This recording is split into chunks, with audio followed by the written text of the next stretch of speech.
Social media પર લોકો જાણે કે જજની ભૂમિકામાં આવી ગયા છે। કોર્ટમાં કેસ ચાલે તે પહેલા જ આપી દે છે જજમેન્ટ, પણ હવે આ મામલે સુપ્રીમ કોર્ટ ખુદ લાલ ગુમ જોવા મળે છે।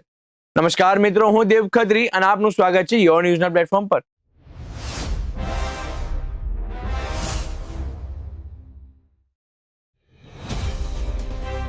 આજે વાત એવી છે કે દરેક મોબાઈલ વાપરનાર માટે વોર્નિંગ છે, જે હવે દેશની ન્યાયિક વ્યવસ્થાને ખતરામાં મૂકી રહ્યું છે।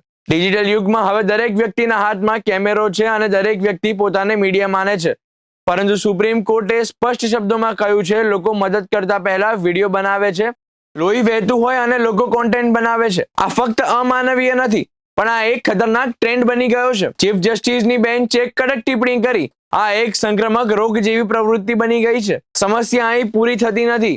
સોશિયલ મીડિયા પર વાયરલ થતી વિડીયો અને પોસ્ટ કેસ પહેલા જ લોકોના મનમાં પૂર્વગ્રહ ઉભા કરે છે। આરોપી ગુનેગાર છે કે નહીં એ કોર્ટ નક્કી કરે તે પહેલા જ પબ્લિક વર્ડિક્ટ આવી જાય છે।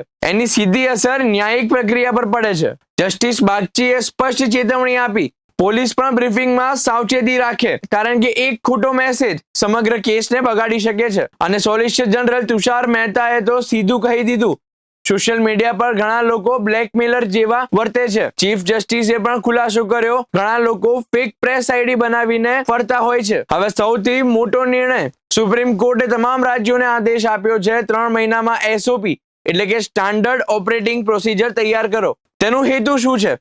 તપાસમાં પારદર્શિતા અને આરોપીના અધિકારોનું રક્ષણ। સુપ્રીમ કોર્ટે આને નામ આપ્યું છે સોશિયલ મીડિયા ટ્રાયલ અને સ્પષ્ટ કહી દીધું છે, આ લોકશાહી માટે ખતરો છે। તો સવાલ તમારા માટે, તમે વિડીયો બનાવનાર છો કે મદદ કરનાર? સમય આવી ગયો છે જવાબદારીથી સોશિયલ મીડિયા વાપરવાનો।